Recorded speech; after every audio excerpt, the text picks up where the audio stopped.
காங்கிரஸ் அரசுகள் இவர் யாரை சொல்லுகிறாரோ அவர்தான் அந்த பகுதியில் சட்டமன்ற உறுப்பினர் நாடாளுமன்ற உறுப்பினராக வர முடியும். அந்த பகுதியோட குறுநில மன்னர் இது தர்மஸ்தலாவில் இவர்கள் வைத்தது தான் சட்டம். எதை பேசக்கூடாதுன்னு சொல்றாங்களோ, எதை மக்களுக்கு தெரியக்கூடாதுன்னு நினைக்கிறாங்களோ, யார் இந்த ஆளுமைன்றது தெரிஞ்சுக்க கூடாது, அந்த ஆளுமை மாட்டினா அந்த ஆளுமையை காப்பாற்றுறதுக்கு எந்த லெவலுக்கு வேலை செய்வாங்கன்றது மக்கள் புரிஞ்சிடக்கூடாது. யாரை நாங்கள் காப்பாற்றுறோம், இங்கே யார் ஆண்டுகிட்டு இருக்குது, இங்கே யாருக்கு பவர் இருக்குது அப்படின்றத நீங்கள் தெரிஞ்சுக்கவே கூடாதுன்னு நினைக்கிற விஷயத்த எப்படி நான் கடந்து போவேன், எப்படி நான் கண்டுக்காமல் இருப்பேன்? ஸோ உங்களுக்கே புரிஞ்சிருக்கும். திரும்பவும் அந்த தர்மசாலா, ஸோ அந்த இடத்த பற்றி பேச போகிறோம். என்ன விஷயம் அப்படின்றத கொஞ்சம் ஒரு சின்ன கிளிப்ஸில் பார்த்துருப்பீங்க. தர்மசாலா மாவட்டம் முழுக்க மைக்ரோ ஃபைனான்ஸ் இவங்க தொழில். இவர்களிடம் செய்ய எந்த தொழிலாக இருந்தாலும் இவர்கள் தான் ஃபைனான்ஸ். மைக்ரோ ஃபைனான்ஸ் பண்ணுறானுங்க யாரு? ஜெயின கூட்டம். நான் முன்னாடியே சொல்லிட்டேன், அங்கே வணிக கூட்டம், கோயில்கள், பெரும் கோயில்கள் எல்லாம் வட்டிக்கு விடப்பட்டது. வட்டிக்கு விட்ட, இன்னும் சொல்ல போனா எல்லாரும் அது இந்து கோயில் நினைச்சிட்டு இருக்கிறாங்க. அது இந்து கோயிலே கிடையாது. அங்க இருக்கிற அந்த சிலை பாகுபலி சிலை. பாகுபலின்றது வேற ஒன்றும் கிடையாது, மகாவீரர்னு அர்த்தம். மக்கள் தான் அவங்க. ஜெயின மதம் புத்த மதத்தை கனெக்ட் ஆனது. புத்தர் என்ன சொன்னாரு? வட்டிக்கு வாங்கினா முதல் அந்த வட்டி பணத்தை முழுசா செலுத்திட்டு அதுக்கப்புறம் நம்ம கூட்டத்துல இருந்து சேருன்னு சொல்லியிருக்காருன்னு சொன்னோம். வீடியோ பார்த்துருப்பீங்க. ஸோ ஆசீவகம் என்ன? விநாயகர். புத்த மதம் என்ன? லாஃபிங் புத்தா. அவன்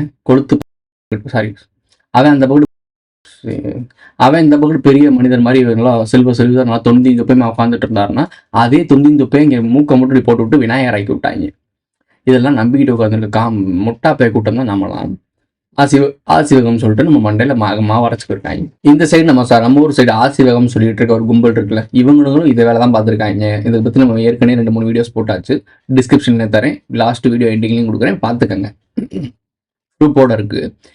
இவங்க ஜெயின் மதத்தை சேர்ந்தவங்க அடாவடி வட்டிக்கு விட்டுருக்காங்க. அதுக்கு நிகராக நம்ம ஆளுக்கு ஆசீர்வாத கும்பல் என்ன பண்ணிருக்கு, கம்மியான அளவுக்கு வட்டிக்கு விட்டுருக்காங்க. 2 பேருமே வட்டிக்கு விட்டுருக்காங்க. ஸோ இந்த வட்டிக்கு வாங்குற அளவுக்கு நிலைமையில தான் மக்கள் வாழ்ந்திருக்காங்க. அப்படின்னா அந்த மக்கள் ஆட்சி பொற்கால ஆட்சின்னு எப்படி இவனுங்க சொல்றானுங்கன்றது எப்படி நீங்க நம்புறீங்க? இப்போ இந்த வரலாற்று பின்னோக்கி பார்க்கக்கூடிய விஷயமே கிடையாது. அதை பற்றி நம்ம எல்லாமே பேசியாச்சு. வரலாற்றில் என்றுமே வணிகர்கள் தான் ஆண்டிருக்காங்க, மன்னர்கள் தான் பர்போட்ஸ். இப்போ எப்படி உலக நாடுகள், மேலை நாடுகள்லாம் இருக்கக்கூடிய தலைமைகள் இருக்குல்ல, உலகம் முழுக்க இருக்க பொலிட்டீஷியன்ஸ் இருக்காங்கல்ல, இந்த பொலிட்டீஷியன்ஸ் எல்லாமே கார்பரேட்டோட பர்போட்ஸ். அந்த கார்பரேட்லாம் இலுமினாட்டின்னு சொல்றீங்கல்ல, இதே கதை தான் இங்கே இருக்க மன்னர்கள்ட்டும் இருந்துச்சு. இப்போ இருக்க கரண்ட் சுச்சுவேஷன் நீங்கள் பார்த்துக்கிட்டு இருக்க பொலிட்டீஷியன் மேலே ஓட்டு போட்டு ஜெயிக்க வைக்கிற இதே இலுமினாட்டியோட கண்ட்ரோல்னு சொல்லும் போது நம்புற நீங்கள், கண்ணுக்கே தெரியாமல் பார்க்காம இருந்த மன்னர்கள் நமக்கான ஆள்கள்னு எப்படி நம்புனீங்கன்னு எனக்கு தெரியல. இன்னமும் எப்படி நம்புறீங்கன்னு எனக்கு தெரியல. அதுதான் எஜுகேஷன் சிஸ்டம், மெக்காலை கல்விக் கொள்கையை வேலை பார்க்குறது அந்த மாதிரி. ஏன்னா அவங்க மூளையை மலிக்கி முட்டா பயில ஆக்கி வச்சிருக்காங்க. இல்லை எவன் தடி எடுத்தவனா தண்டல்காரி மாதிரி, யார் பதவியும் அந்தஸ்தும் இருக்கானோ அவன் சொல்கிறது தானே தேவ வாக்கா நம்புறீங்க. யாருக்கு ஃபேமஸ் அதிகமாக இருக்கோ அவன் சொன்னால் உண்மை, வெள்ளையா இருப்பேன் போய் சொல்ல மாட்டான் அப்படின்ற மாதிரி தான் பார்க்குறீங்க. எங்கள் வீடியோ என்னன்றது உங்களுக்கு தெரிஞ்சிருக்கும். இந்த வீடியோஸில் அவங்க என்ன சொல்ல வராங்கன்னு மெயின் பார்ட்டை மட்டும் தான் பார்க்க போகிறோம். அந்த நடந்த அங்கே மக்கள் இறந்தாங்க, மக்களை கொண்டு போச்சாங்க, அது நமக்கு எதுக்கு? யார் செத்தா நமக்கு என்ன? நம்ம சொல்ல வேண்டிய விஷயம் என்ன நடக்குது, யாரெல்லாம் எப்படி பார்க்குறாங்க, அதில் ஹூப் போல்னு சொல்லுவாங்களே, எந்த பாயிண்ட்டை நீங்கள் கவனிக்கணும் அப்படின்றத மட்டும் தான் இந்த வீடியோவில் பார்க்க போகிறோம். தர்மசாலாவுக்கு நமக்கு எந்த சம்மந்தம் கிடையாது. அதை பற்றி நம்ம பேசவே போகிறதில்ல. இந்த வீடியோ அதை பற்றி கிடையாதுயா, டைட்டில் மாற்றிடுறேன் சரியா? வீடியோக்குள்ள போகலாம். தர்மசாலா மாவட்டம் முழுக்க மைக்ரோ ஃபைனான்ஸ் இவங்க தொழில். இவர்களிடம் செய்ய எந்த தொழிலாக இருந்தாலும் இவர்கள் தான் ஃபைனான்ஸ். இதன் மூலம் இன்னைக்கு வீரேந்திர ஹெக்டேருடைய சொத்து மதிப்பு 5 லட்சம் கோடி. இந்தியாவுடைய டாப் 10 பணக்காரர்ல ஒருத்தர்.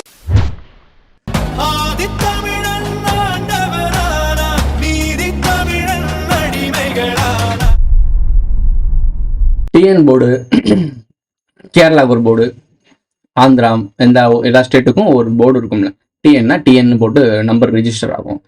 கேரளாவில் ஒரு மாதிரி நம்பர் ரிஜிஸ்டர் ஆகும். உங்களுக்கு புரியும். கர்நாடகாவோட ரிஜிஸ்டர் ஆகும். ஆனால் இங்கே மட்டும் அந்த தர்மசாலா இடத்துல மட்டும் அவங்க ஒரு தனி சாம்ராஜ்யத்தை ஆண்டுட்டு இருக்காங்க. மன்னராஜில் இன்னும் ஒளியலை, இன்டெரக்டாக ஆண்டுட்டு இருக்காங்க. இவங்க மறைமுகமாக இங்கே தான் இன்னும் மன்னர்கள் ஒழிஞ்சிட்டு இருக்காங்கன்னு சொன்னோம்ல, அதுக்கு எக்ஸாம்பிள் தான் இந்த கூட்டம். இந்த ஒரு கூட்டத்தை காப்பாற்றுறதுக்கு ஜுடிஷியரியே இறங்கி வேலை பார்க்குறதுதான் யோசிச்சுப்பார்.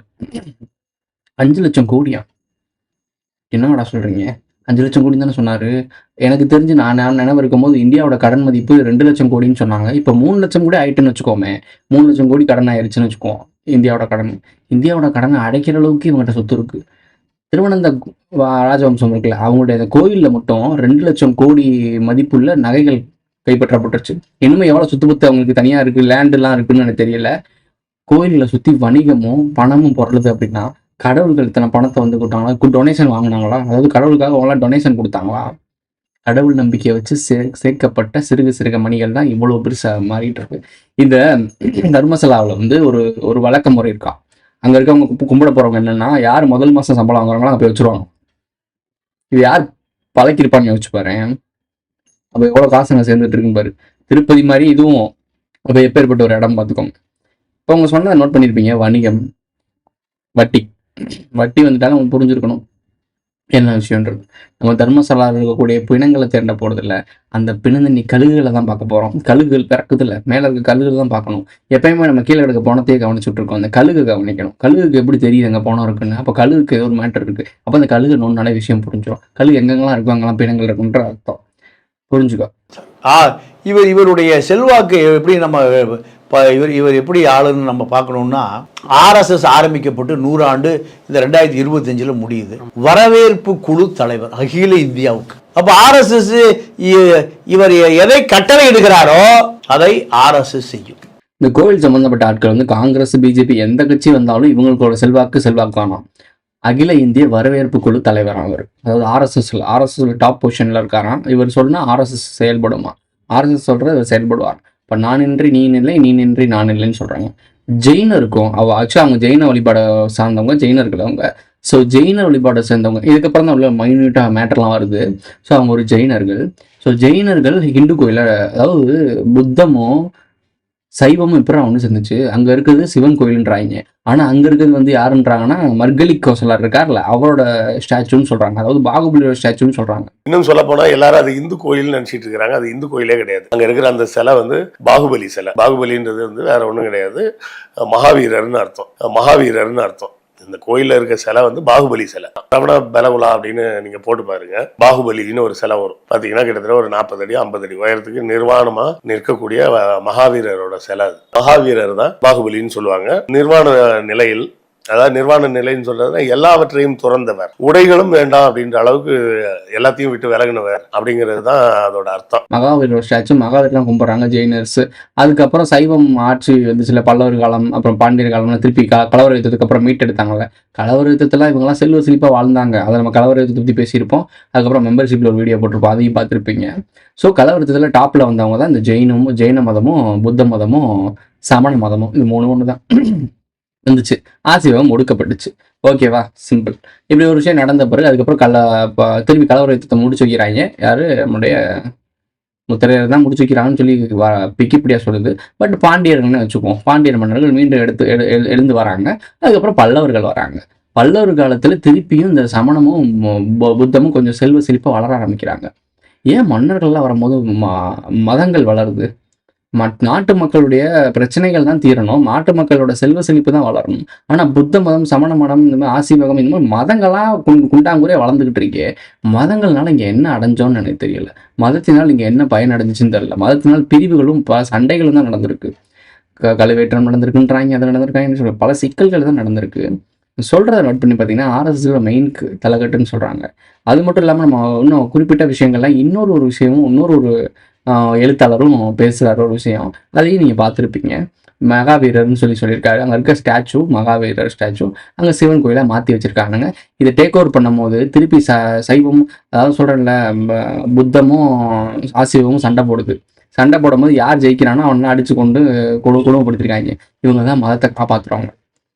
ஆசிவகம், எல்லாரும் அமைதியாக இருங்கள், ஜீவகாரணியம் பண்ணுங்க, ஒரு ஆட்டை கூட பலி கொடுக்கக்கூடாது, சேவலை கூட பலி கொடுக்கக்கூடாதுன்னு சொல்றவங்க ஆளெல்லாம் கொண்டு குமிச்சு கழுவேற்றிருக்காங்க.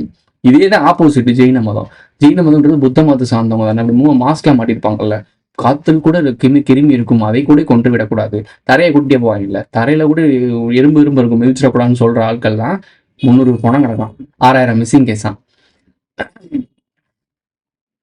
உங்களுக்கு எதுவுமே புரியல அப்படின்ட்டா இப்ப என்ன சொல்றாங்க அப்படின்னா, இதை பத்தி பேசவே கூடாது. அந்த உள்ள இருக்காங்கல்ல அந்த தலைமையில கையில் எடுக்கவே கூடாது, தலைமையில பத்தி பேசவே கூடாது, அவங்களுக்கு அகென்ஸ்டா எதுவுமே பண்ணக்கூடாது. நடந்தது, குற்றம் சாட்டப்பட்டது அந்த கோயில் வளாகத்தை சுற்றி தான். கோயிலுக்குள்ள வேலை பார்த்தவன் தான் குற்றமே சாட்டியிருக்கான். நான் தான் இதை செஞ்சேன்னு ஒத்துக்கிட்டு இருக்கான். வம்படியாக ஒருத்தன் வந்து ஒத்துக்குவானா, மூளை வளர்ச்சி இல்லாத எவனா ஒருத்தன் மண்டவோடலாம் எடுத்து வந்து ஒத்துக்குவானா, என் கூட வாங்கங்க நான் எடுத்து காட்டுறேன்னு சொல்கிறான். தோண்டி வச்சிருக்கதை நான் தான் புதைச்சேன், எங்கெல்லாம் புதைச்சிருக்கேன், நான் தோண்டி வச்சிருக்கேன், வாங்க காட்டுறேன்னு சொல்கிறான். ஒருத்தனை கொன்றுன்னு சொன்னாலே அட்டெம்ப்ட் மர்டர் அப்படின்னு நான் சொல்லி அவன் மேலே கேஸ் போட்டு உள்ள தள்ளிடுவாங்க. இதான் சட்ட திட்டங்கள்லாம் இருக்குது. எனக்கு கொன்றுன்னு சொன்னாலே ஒரு பிரச்சனை தான், அது அஃபென்ஸ் தான், அதை போய் நம்ம கம்ப்ளைண்ட் பண்ணால் நம்ம தூக்கிடுவாங்க. ஆனால் ஒருத்தன் நான் 200 பேரை புதைச்சிருக்கேங்க, இவங்க கொண்டு கொடுத்தாங்க, புதைக்க சொன்னாங்க, நான் புதைச்சிருக்கேன்னு சொன்னால் இன்ன வரைக்கும் மீடியா கொண்டு போயிட்டு பரபரப்பாக போய் அந்த வீடியோலாம் பார்த்து எங்கெங்க புதைச்சா காட்டுன்னு சொல்லி அந்த இடத்துல வீடியோ எடுத்து தோண்டி எடுத்துருக்கணும். பார்த்தீங்களா மக்களே, உங்களுக்காக தான் நாங்கள் இருக்கோம் பாருங்கள், இப்படி ஒரு விஷயம் நடந்துச்சு, அதுக்கு ஜட்ஜ்மெண்ட் நாங்கள் கொடுக்குறோம்னு சொல்லிட்டு பறந்துருக்கணும். அங்கே இது வரைக்கும் அதிகாரியாக இருந்தவர் மாற்றப்படுறாரு, வேற ஒரு ஆள் நான் அந்த இது கேஸை விட்டு வெளியே போகிறேன்னு ஒருத்தர் போகிறாரு. இன்னும் அந்த மனுஷன் உயிரோட இருக்காருன்னு கூட தெரியல. இன்ஃப்ளூயன்ஸை பார்த்தீங்களா, இதுதான் சொல்கிறாங்க நம்மகிட்ட. என்ன சொல்கிறாங்கன்னா, படத்தில் இதெல்லாம் சொல்கிறது என்ன தெரியுமா, நீதியெல்லாம் கரெக்டாக நடக்கும், நீதியெல்லாம் கரெக்டாக கிடைக்கும் அப்படிலாம் சொல்கிறாங்க. ஆனால் யாருக்கு கரெக்டாக கிடைக்கும் அப்படின்னா, காசு பணம் இருக்கவங்களுக்கு கரெக்டாக கிடைக்கும். தலைவரே அப்படின்றாங்க. ஏதாவது ஒரு மன்னர் பரம்பரை எவ்வளவோ தப்பு பண்ணியிருக்கானுங்க, இதெல்லாம் வெளியே இப்போ வந்துருச்சு. வராமல் இன்னும் எவ்வளோ பண்ணியிருப்பாங்கன்னு வச்சு பாருங்க. 800 ஆண்டுகள் பழமையான கோயிலுங்க அது. 800 ஆண்டு பழமையான கோயில்னா மன்னர் காலம் போயிருச்சு, மன்னர் காலத்துக்கிட்ட போயிருச்சு. ஏன்னா பிரிட்டிஷ்லாம் அதுக்கு பின்னாடி தானே வந்தாங்க. ஸோ மன்னர் காலம் கட்டத்துக்குள்ள போயிருச்சு. ஏன்னா இப்போ தான் நம்ம சுதந்திரமே ஆகணும். ஸோ அதுக்கு முன்னாடி மன்னர் காலத்துக்கு போயிருச்சு. மன்னர் காலத்து இந்த பாளையக்காரர்கள் இருந்தாங்க, அவங்க காலத்துக்கு போயிருச்சு. மன்னர் காலத்துலேருந்து இவங்க கண்ட்ரோலில் வச்சிருக்காங்கன்னா இன்னமும் மன்னர் காலத்தில் மைண்டில் தான் இருக்காங்க. அவங்க தனக்குன்னு இருக்குது கர்நாடகா, இதுக்கு இவங்களுக்கு டிஎஸ்ன்னு இருக்கு, இவங்களுக்கு போர்டு. இவங்களோட அந்த வளாகத்தில் இருக்கவங்க வண்டிக்கெல்லாம் டிஎஸ்ன்னு போடலாம். தனி மாநிலமே நடத்திட்டு இருக்காங்க. இவங்க ஃபுல்லா காலேஜ் ஸ்கூலு எல்லாமே தனி ஒரு ரிஜிஸ்ட்ரேஷனே ஆரம்பிச்சிருக்காருங்களா சார்? ஆமா, கர்நாடகங்கிறது கேஏன்னு ஒரு, இது தனியா டிஎஸ்ன்னு வருது, தர்மசாலான்னு போட்டு அதுக்கு அங்கீகாரம் கொடுத்துருக்கான் பாருங்க சட்டசபையில. ஆமா, அப்ப எவ்வளவு செல்வாக்கு மிக்க ஒரு ஆளா இருக்க முடியும். இதெல்லாம் நார்மல். அவங்க பெரிய பெரிய ஆட்கள், அவங்க மேலாம் அலிகேஷன் சொல்லக்கூடாது. சரி, பெரிய பெரிய ஆட்கள் அலிகேஷன் சொல்லக்கூடாதுன்னா அவங்க கோவில் வளாகத்தில் தானே இது இருக்குன்னு சொல்கிறாங்க. டக்குன்னு ஒரு 30 பேர் 40 பேர் போலீஸ்காரங்க எங்க ஒரு அஜித்குமாரை பிடிக்கிறதுக்கு தனிப்படை உள்ள இறங்கி 4 பேர் வச்சு கும்மியிருக்காங்க. இங்கேருந்து அங்கே கூட்டி போயிருக்காங்க, அங்கேருந்து இங்கே கூட்டி போயிருக்காங்க. இவ்வளோ பண்ண முடிஞ்ச போலீஸ், தமிழ்நாட்டு போலீஸ் இவ்வளோ பண்ணுது அப்படின்னா கர்நாடகா போலீஸ் இதோட டாப்பில் வேற லெவலில் இறங்கி செய்யணும்ல. எத்தனை பேர் இங்கே எல்லாம் இறங்கியிருக்கணும். பல போலீஸ் படைகள் இராணுவத்தோடு இறங்கி பல லைட்டிங்லாம் போட்டு அந்த முட்டுமுத்தர் ஏங்க சொன்ன அலிகேஷன் சாதாரண அலிகேஷன் கிடையாது. நானே 200 பணங்களை புதைச்சிருக்கேன்னு சொல்கிறாரு. அப்போ இது 800 ஆண்டுகள் பழமையான கோயில். அப்போ இந்த இடத்தையே சுற்றி சரௌண்டிங் பண்ணுங்கடா, என்னடா மேட்ரு ஃபுல்லாக அலசி இறங்கடான்னு சொல்லி இந்நேரத்துக்கு இறங்கியிருக்கணுமா இல்லையா? என்னானாலும் பரவாயில்ல, இது இவ்வளோ பெரிய கேஸுங்க. 200 பேரோட பாடியை புதைச்சேன்னு ஒருத்தன் சொல்கிறான்னா சாதாரண விஷயம் கிடையாது. அவனை கூட்டிகிட்டு போய் என்னன்னு பார்த்து உள்ள அலசிருக்கணுமா இல்லையா? ஃபுட்டி லைட்டை போடு. ஏன்னா நீங்கள் இங்கிட்ட பேசிகிட்டே இருக்க டயத்தில் நைட்டாக உள்ளே இறங்கி இருந்து அந்த புறச்சதெல்லாம் எடுத்துகிட்டு போயிட்டாங்கன்னா என்ன பண்ணுவீங்க? இந்த விஷயம் நடக்கவே இல்லைப்பா அப்படின்னு முடிச்சுட்டு வாங்கிடுவீங்க. இவன் என்ன சொல்லுவான், நான் தெரியாமல் தப்பு பண்ணிட்டேன். அந்த ஆடு கலவரம் போது சொல்லுவாங்க, இல்லை நீ தான் தைரியமான ஆளாச்சு சொல்லுன்னு சொல்லிட்டு அருவாளை வச்சுட்டு ஒருத்தன் பேசுவான். ஜட்ஜ்மெண்ட் கொடுக்குற இடத்துல பக்கத்துலேயே உட்காந்துட்டாங்கன்னா அருவா அப்ப தேவைப்படாது, தேவைப்பட்டா பின்னால வாங்கிக்கிறேன். தலைவரே, இதே மாதிரி 50 ஆடு திருடு போயிருக்கு. ஆஹா, சூனா போனா ஒவ்வொருத்தர் இருக்க வேகத்தை பார்த்தோம்னா அவன் அருமை வறுமைக்கு ஆபத்து வந்துடும் போல் இருக்கடா. ரொம்ப கவனமா டீல் பண்ணி ஆட்டத்தை கலைச்சிடுறாசா. சொல்லு, நீ தான் தைரியமான ஆளத்தை சொல்லு. சொல்றா ஐயா, என் ஆடு திருடு போல, யாரோ ஆடு திருடுன மாதிரி கனவு கண்ட. தப்பு என்ன விட்டுடுங்க. இந்த புதுப்பேட்டை படம் பார்த்திருக்கியா? புதுப்பேட்டை படத்தில் வந்து தனுஷுக்கு எதிராக செயல்பட வரும்போது என்ன பண்ணுவாங்க, அவன் குடும்பத்தை இங்கே உட்கார வச்சுக்கிட்டு குடும்ப குட்டிலாம் இருக்குப்பா என் பொண்டாட்டி தீ குளிச்சுன்னு மிரட்டுவாங்க. மிரட்டமா அவன் என்ன சொல்லுவான், அவன் இறங்கி போயிடும். எனக்கு ஏதாச்சுன்னா என் பொண்டாட்டி செத்துருங்க. சம்மந்தம் இல்லாம ஏதோ பேசுறீங்க, சம்மந்தப்பட்டவங்களுக்கு புரியுங்க. சரி, அதை விட பில்லா படம் பார்த்துருப்பார். பில்லா படத்தில் பில்லாவை கொள்ளக்காரன் நிப்பாட்டி வச்சுருவாங்க. அவனை தான் நம்ம ஹீரோன்னு கொண்டாடிட்டு இருக்கான். தான் இஸ் காமெடியே. ஸோ போதைப் பொருள் கடத்துறது, கள்ளக்கடத்தல் பண்ணுறது எல்லா வேலையும் பார்த்தவன் அங்கே உட்காந்துருப்பான். படத்தில் ஹீரோவாக காட்டப்படுறான். அவன் அங்கே ஜட்ஜ்மெண்ட்டை பேசுறதுக்கு நிற்கும் போது ஜட்ஜே மிரட்டுவாங்க. ஒரு ஃபோட்டோ அனுப்பி அவன் குடும்பத்தை மார்க் பண்ணியிருப்பாங்க. அப்போ ஜட்ஜ்மெண்ட்டை கொடுத்துட்டு வெளியே போயிடுவாங்க. போகிறப்ப என்ன சொல்லுவாங்க, அடுத்தவரோட பயம் தான் நம்மளுடைய பலம், இதுக்கு நம்ம விசில் அடித்தோம். இப்போ ரியல் லைஃப்பில் நடக்குதா? ஆளுமை இருக்க என்ன வேணா பண்ண முடியும்னு தெரியுதா? ஒரு தப்பு பண்ணேன், ஆமாங்க இவங்க சொன்னாங்க நான் பண்ணேன்னு சொல்லி ஒருத்தன் தோண்டி புதைச்சேன்னு சொல்லி கேஸ் கொடுத்துட்டான். குற்ற உணர்ச்சி தாங்காமல் இல்லை ஏதோ ஒரு காரணமாக கொண்டுட்டு போடுவாங்க, நம்ம போலீஸ் போய் சரணடைஞ்சிரும், அவங்களையும் கோர்த்துட்டு போயிடும் சொல்லிட்டு உள்ளே இறங்கிட்டான். இறங்கினவனை முகத்தை மூடி கொண்டு போய் இவ்வளோ பாதுகாப்பாக கொண்டு போகிறாங்கன்னா ஏதோ ஒரு விஷயம் இருக்குது. விஷயம் இல்லாமல் அங்கே எரியலை. ஸோ ஏற்கனவே இந்த மாதிரி கேசஸ்லாம் நிறையா வெளியே வந்து போராட்டம்லாம் நடந்திருக்காங்கக்குள்ள. ஸோ உங்களுக்கு புரியும் நினைக்கிறேன். 2013 2003 நடந்திருக்கு, நிறைய நடந்திருக்கு. அப்பப்போ நடந்து கத்திட்டு போயிடுவாங்க. இன்றைக்கி நாங்கள் ஒரு பிரச்சனை பேசுவோம், அடுத்த நாளைக்கு ஒரு பிரச்சனை பேசுவோம் அப்படின்னு வேறு பிரச்சனையை பேசினா பரவாயில்ல. அந்த கோயில் சம்மந்தப்பட்ட பிரச்சனையே நிறைய தான் நடந்திருக்கான். நமக்கு இப்போதான் அது பெருசாக தெரிய ஆரம்பிச்சிருக்கு. சிம்பிளாக சொல்கிறேன் நான் உங்கள்கிட்ட, நான் இது வரைக்கும் சொல்லிக்கிட்டு வந்த விஷயங்கள் எல்லாமே கன்ஃபார்ம் பண்ணிட்டு இருக்கானுங்க. நம்ம ஒரு விஷயம் கேதர் பண்ணி எங்க இதெல்லாம் இப்படி பண்ணுறாங்க, இங்கே ஆளுமை எதுவுமே நம்ம ஆளுமையே கிடையாது, நம்ம கூட தான் ஒளிஞ்சுக்கிட்டு உட்காந்துருக்காங்க, முக்காடு போட்டு தமிழ்னு சொல்லி ஒழிகிறாங்கல்ல, இவங்கள விட அரச குடும்பமே இங்கே அது அடிமை அரசாக இருக்காங்கல்ல, குட்டி குட்டி குறுநில மன்னர்கள், அவங்களே இங்கே ஒளிஞ்சுக்கிட்டு செல்வந்தர்களாக வாழ்ந்துட்டு இருக்காங்க. 800 வருஷம் பழமையான கோயிலை இன்னமும் அவங்க பரம்பரை தான் பாதுகாக்குதுன்னா, அரசாங்கம் எத்தனையோ மன்னர் கூட்டம் இருந்துச்சுல, மற்ற மன்னர் கூட்டம்லாம் காணாமல் போயிடுச்சு. ஜெயின மத மன்னர் கூட்டம் மட்டும் இன்ன வரைக்கும் ஆளலாம். அதே மாதிரி திருவண்ணாந்தபுர மன்னர்கள் மட்டும் இன்ன வரைக்கும் மன்னர் குடும்பமாக இருக்காங்களாம். இங்கே நம்ம தமிழ்நாட்டில் சவுத்தில் சேதுபதி மன்னர் அவங்க மட்டும் இன்ன வரைக்கும் இருக்காங்களாம். எல்லா மன்னர்கள்ட்ட வந்து எல்லாமே பிடுங்கப்பட்டுச்சு, அந்த மன்னருடைய வம்சாவளி அழிக்கப்பட்டுச்சு அப்படின்னா இவங்கெல்லாம் யாரு? இவங்களை மட்டும் ஏன் அழிக்கலை?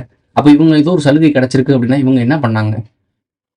இப்போ அழிக்கப்பட்ட மன்னர்கள்லாம் என்ன பண்ணாங்க? இப்படின்ற கேள்வி கேட்கவே மாட்டான் அவனும். சரி, வீடியோக்குள்ள போவோம். இது வெளியில் இவ்வளோ தூரம் புதாகரமாக இன்டர்நேஷனல் லெவலில் போன காரணமே யூடியூப் தான். கண்டிப்பா ஒரு யூடியூப் சேனலில் என்ன வாக்குமூலம் கொடுத்தாருன்னு ஃபர்ஸ்ட்லேருந்து கடைசி வரைக்கும் போட்டான்.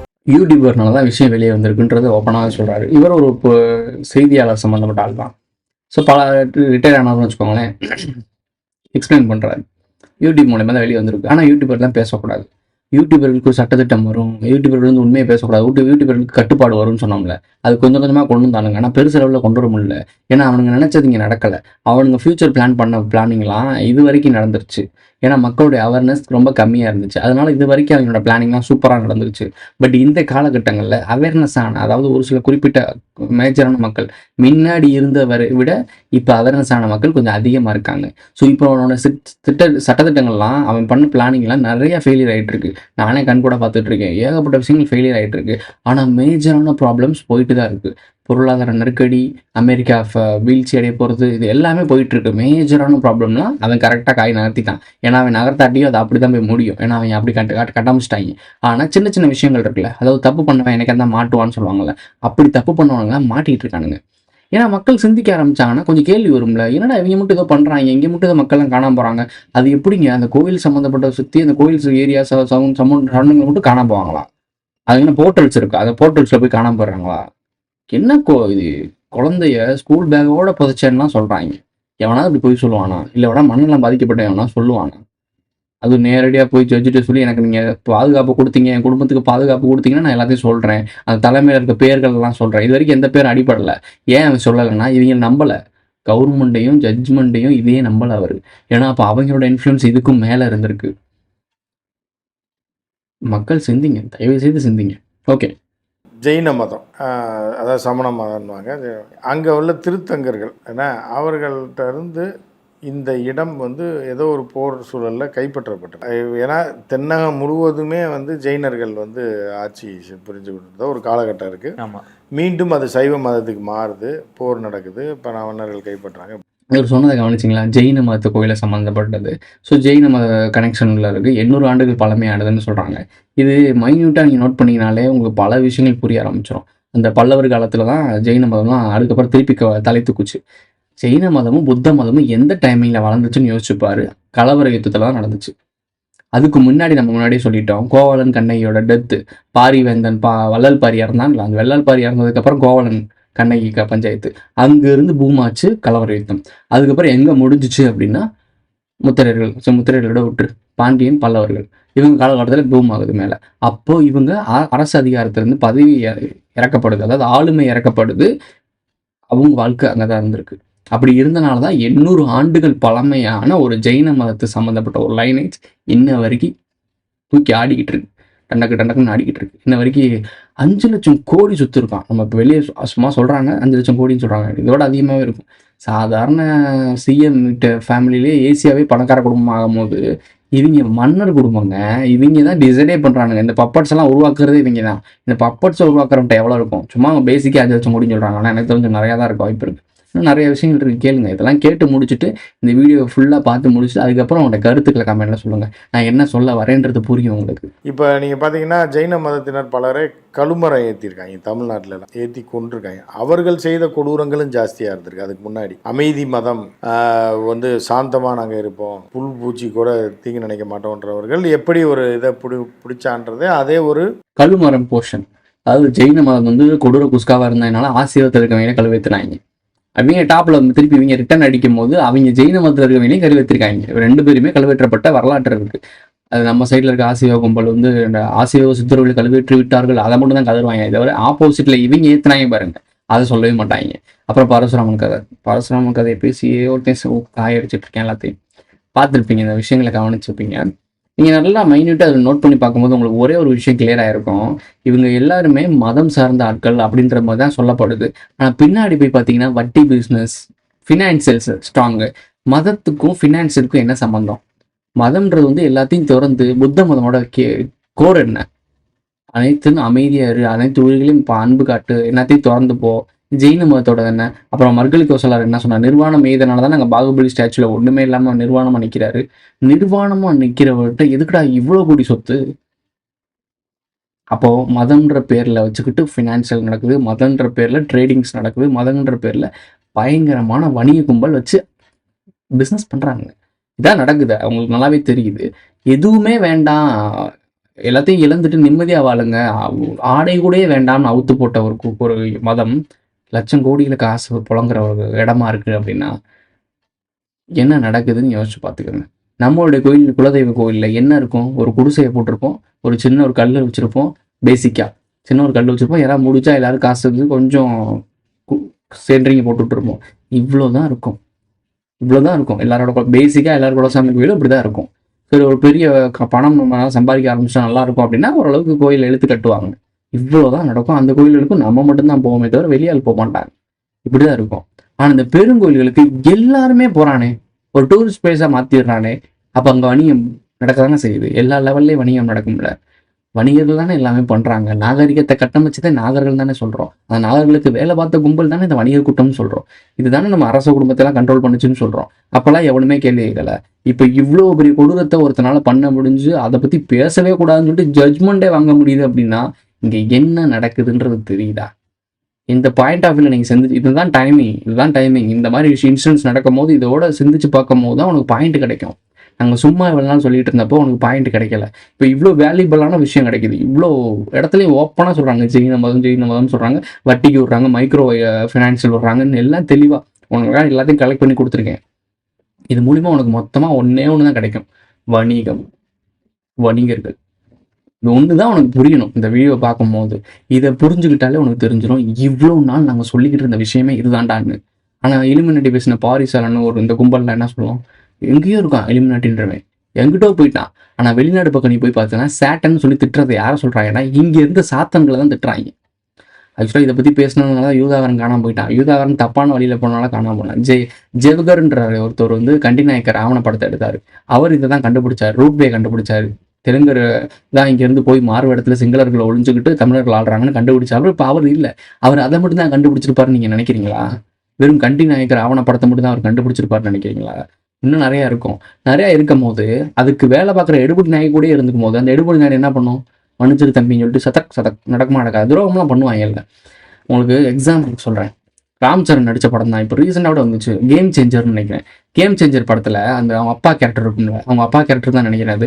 அவங்க அப்பா கேரக்டர் வந்து ஃப்ரெண்டு கூட நல்லா இருக்கும். அரசியலுக்குள்ள போய் நியாயமாக ஜெயிக்கணும், மக்களுக்கு நியாயம் பண்ணணும்னு சொல்லி ஒருத்தன் கதறிக்கிட்டு இருப்பான். ஆனால் அவங்க கூட 4-5 பசங்க ஃப்ரெண்ட்ஸ் எல்லாரும் சேர்ந்து தான் மக்களுக்கு நியாயம் நடக்குன்னு போராடுவானுங்க. ஒரு கட்டத்துக்கு மேலே அந்த நியாயமாக இருந்த Ram Charan character, hero character, ஜெகர் கேரக்டர்னு வச்சுக்கோங்க. ஸோ அந்த ஹீரோ கேரக்டர் தப்பு பண்ணுது நடக்கவே விட மாட்டேன்னு சொல்லும் போது பக்கத்தில் இருக்கவனுக்கு இது மூலியமாக கிடைக்கக்கூடிய ஆதாயம் இருக்கும்ல, அது மூலியமாக கிடைக்கக்கூடிய ஆதாயத்தை ருசி கண்டோம்னு ஆசைப்பட்டேன். பதவி ஆசை வந்துருச்சு, பண ஆசை வந்துருச்சு. இவ்வளோ நாள் கஷ்டப்பட்டு இவ்வளோ முளைச்சோம், மக்களுக்கு ஒரு மரியாதையும் இல்லை, ஒரு பணமும் இல்லை, என்ஜாய்மெண்ட்டே கிடையாது. ஆனால் இவன் இவ்வளோ தரேன்னு சொல்கிறான் அப்படின்னு சொன்னோடனே பக்கத்தில் இன்னொருத்தையும் அமைதியாக இருந்தான். அவனையும் மண்டையை கழுவி 2 பேரும் சேர்ந்து இந்த ராம்சரண் போடுற கேரக்டரை போட்டு தருவாயில்ல, நீ பார்த்துருப்ப. அதையும் நான் ஜவஹர்னு சொல்கிறேன் அப்படின்னா ஜவஹரும் மர்மமான முறையில் இறந்தார். அவர் கூட பயணிச்சவங்கலாம் இன்னும் இருக்காங்க. பயணிச்சவங்க எல்லாரும் என்ன பண்ணுறாங்க, ஒருத்தன் கட்சி ஆரம்பித்து 10 வருஷம் ஆன்னு கத்திக்கிறிக்கான், இன்னொருத்தன் இப்போ இயக்கமாக்க ஆரம்பிக்க போறேன்னு சொல்லிட்டு ஈன்னு கத்திக்கிட்டு இருக்கான், இன்னொருத்தன் படுத்துக்கிட்டு நான் சாமியாருன்னு சொல்லிட்டு ஆசீர்வாதம் பண்ணிக்கிட்டு இருக்கான். புரிஞ்சுக்க என்ன நடக்குதுன்னு புரிஞ்சுக்க. இல்லை அவ்வளோதான். இதெல்லாம் தெரிஞ்சனால தான் நான் எவன் கூடயும் ஒட்டாமல் இருக்கேன். இருக்க காரணம் என்ன, என் மைண்ட் செட் எனக்கு என்னன்னு தெரியும். ஆனால் கூட இன்ஃப்ளூயன்ஸ் ஆகி என் மண்டையில் பாய்சனை விதைக்கிறதுக்கு இல்லை எனக்கே சதக்குன்னு குத்துறதுக்கு ஆள் நிறையா இருப்பாங்க. அதுதான் எவன் கூட அண்டாமல் தனியாக நின்றுட்டு இருக்கேன். அதான் கரெக்டு. எப்பயுமே நம்ம தனியாக நிற்கும் போது கூட நமக்கு என்ன டிசிஷன் எடுக்கணும்னு நம்ம தான் எடுப்போம். என்னைக்கு கூட்டத்துக்குள்ள சேர்றோமோ எவன் நம்ம பின்னாடி காலை வாரி விடுவான்னு எவனுக்குமே தெரியாது. விழிச்சுக்க பொழைச்சிக்கன்னு சும்மாவா சொல்கிறேன், உங்களுக்கே சொல்லும் போது அப்போ நான் தெளிவாக தானே இருப்பேன். முழுக்க முழுக்க ஜெயின மத வழிபாடும் அவர்கள் கட்டுப்பாட்டில் இருக்குது. இந்து மத வழிபாடு என்று சொல்லக்கூடிய சிவ வழிபாடும் அவர்கள் கட்டுப்பாட்டில் இருக்குது. ஆனால் பூஜையை மட்டும் பிராமணர்களை வைத்து பண்ணுவோம்னு ஒரு அக்ரிமெண்ட். ஏன்னா நான் ஜெயின, ஆமா, என் இடத்த கேப்சர் பண்ணி என்னை கொன்று விரட்டி விடாமல் என்னை வச்சிருக்கீங்க, நீயே வச்சுக்கப்பான்னு நம்ம மன்னர் சொல்கிறாரு. சரி எங்கள் கோயிலையும் வச்சுக்கப்பா, அதையும் நீயே பார்த்துக்க, ஆனால் எங்கள் ஆகமப்படி பூஜை பண்ணணும்னா எங்கள் ஐயரை வச்சு தான் பண்ணணும்னா சரின்னு சொல்லி காலங்காலமாக அப்படி போயிட்டுருக்கு. அந்த வழி வந்தவர் தான் ஹெக்டே. இதுதான் இண்டியன் கிளிப்பு பார்த்துருப்பீங்க. ஜெயின மதத்துக்கான தனி நாடே நடந்துகிட்டு இருக்கு உங்கள் கண்ணு முன்னாடி. இப்போ நம்ம வாழ்ந்துட்டு இருக்கோம், இப்போ பேசிக்கிட்டு இருக்கோம், அந்த நாட்டை பற்றி தான் பேசிகிட்டு இருக்கோம். கர்நாடகா நாட்டை பற்றி இல்லை, கர்நாடகா நாட்டுக்குள்ளே இருக்க மினி நாடு ஜெயின மத நாடு, அந்த நாடை பற்றி தான் பேசிகிட்டு இருக்கோம். என்னத்த சொல்லுங்க. இதுக்கு நான் எவிடன்ஸ்லாம் ஏதாச்சும் தேடி வந்து கொடுக்கணும்னு அவசியம் இருக்கா? இது எவ்வளோ பெரிய லட்டுமான விஷயம். அதாவது அந்த ஆசீர்வாதத்தை தூக்கி இப்படி பிடிச்சிட்டு இருக்காங்க, செவுத்துல வச்சுட்டு நான் இல்லைன்னு ஆசீர்வாதம் கீழே விழுந்துருன்னு சொல்லிட்டு தர்றாங்க. இல்லை, ஆசீர்வாத மதத்தை காப்பாற்றுறதே நாங்கள் தான், அதை காப்பாற்ற பிறந்த தேவதூதரே நான் தான். கல்கி அவதாரத்தோட ஆன்டி கிறிஸ்டின்னு சொல்லிட்டு இருந்த கும்ப் சிரிப்பு வேண்டா வருது, கோமாளி ஆன்டி கிறிஸ்டின் ஒருத்தன் சொல்லிட்டு இருந்தேன். பரசுராமன் சொல்லிட்டு, பரசுராமனுக்கு எதிராக நிற்கக்கூடிய வதம் செய்த அர்ஜுன பாண்டியன், அடுத்து ராஜராஜ சோழனே நான் தான்ட்டேன். இப்போ காலில் ஒழுக வச்சு சிவன் கோயிலில் வச்சு காலில் ஆசீர்வாதம் பண்ணிட்டு இருக்கேன். நாளைக்கு மடம் கட்டுற வேலை நடந்துட்டு இருக்கு. இடத்த பிடிப்பாங்க, நான் சொல்றது நடக்குதா இல்லை அப்படின்னு பாரு. மடத்தை கட்டுவாங்க, உட்காரு வந்தாலும் போய் நீ பூஜை போய் காசு கொடுப்ப, போய் கோயிலுக்கு கோயிலாக போய் கொடுக்குறீங்களா, அந்த மாதிரி ஐயாட்ட போய் ஐயா நாங்கள் தமிழ் வழியில் பிள்ளை படிக்க வைக்க போகிறோம், உங்கள் ஸ்கூலில் சேர்க்குறோம். இவன் ஸ்கூல் இப்போ ஆரம்பத்தில் ஆரம்பிச்சிட்டான்ல, இந்த ஒரு எஜுகேஷன் மாதிரி ஒரு பட்டய படிப்புன்னு ஆரம்பிச்சான்ல, இது முதல் இப்படி போகும். பட்டய படிப்புன்னு நார்மலாக போயிட்டு இருக்கோம். அவங்க ஆளுகளே சேர்க்க வச்சுட்டு முட்டா பையனா நிறைய பேர் இருக்காங்க ஏமாந்து போகிறதுக்கு. அவன் எல்லாம் வச்சு நடத்தினான்ல, இப்போ ஒரு பட்டய படிப்பு எக்ஸாம் நடத்தினான்ல, குரூப் 4 எக்ஸாம் போயிட்டு இருக்கு. அவன் பொழைக்க வழி இல்லாமல் இந்த ஆளு சொல்கிற எக்ஸாம் எழுதிட்டு இருக்காங்க. சரி, எக்ஸாம் எழுதிட்டு தேர்ச்சி பட்டாங்க. தேர்ச்சி பட்ட பிறகு இதுக்கப்புறம் இது எப்படி அடுத்த மூவ் எப்படி நடக்கும்? அடுத்து ஒரு சின்ன ஸ்கூல் மாதிரி நடத்துங்க ஐயா, எங்கள் வீட்டில் குழந்தை பிறந்திருக்கு, நீங்கள் ஒரு ஸ்கூல் மாதிரி எலிமெண்ட்ரி ஸ்கூல் மாதிரி நடத்துறீங்க, நம்மளுடைய வரலாறுலாம் சொல்லி கொடுத்து வளர்த்தீங்கன்னா என் பிள்ளை நல்லா பிரில்லியண்ட்டாக வளரும் அப்படின்னு ஆசைப்படும். ஐயா என்ன பண்ணுவார்? ஆஹா ரைட்டு, காசுக்கு வேலை வந்துருச்சா அப்படின்னு சொல்லிட்டு ஒரு குடிசையை போடுவேன். இல்லை என்கிட்ட எழுச்சா இருப்பேன், நான் இடம் தரையா அப்படின்னு சொல்லிட்டு ஒருத்தன் வருவான். இல்லை இவங்க பின்னாடி வேலை பார்க்குற ஒரு கும்பல், அதுவே இடம் கொடுக்கும், டொனேஷன் கொடுக்குற மாதிரி கொடுத்து அந்த இடத்துல செட்டரை போட்டு 2-3 டீச்சர் வச்சுக்குவாங்க. இவங்க கும்பல் தான் 4 பேர் முட்டா பேர் இவங்க சொல்கிறதுலாம் உண்மையை நம்பிட்டு இருக்காங்க. இல்லை, அவங்கள வச்சு டீச் பண்ண ஆரம்பிச்சிருவாங்க. டீச் பண்ணும்போது குழந்தைங்க தான் ஸ்கூல் படிக்க. இப்போ ஸ்கூல் எஜுகேஷன் எப்படி வந்துச்சு? மெக்காலே கல்வி கொள்கை எது கொண்டு வந்தானுங்க? நம்ம ஒளிஞ்சுக்கிறது தெரிஞ்சிடக்கூடாது. அப்போ இவங்களுக்கு தெரியாத ஒரு கல்வியை இதான் கல்வின்னு பூத்திட்டான். ஸோ பார்த்துருப்பீங்க.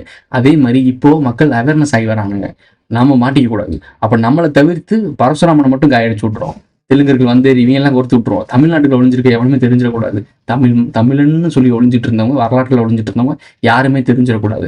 அப்போ அதுக்கேற்ற மாதிரி வரலாற்றை திரிச்சு இதுதான் வரலாறுன்னு புகுத்திடு. அடுத்த ஒரு டிசைன், மெக்காலே கல்வி எப்படி உனக்கு முட்டாள்தனத்தை கொண்டு வந்துச்சோ அதே அடுத்த அட்வான்ஸ் வெர்ஷன் தான் இவன் சொல்கிற ஆசிரியர் கும்பல். ஸோ இதை தான் நடத்திக்கிட்டு இருக்கானுங்க காலங்காலமாக.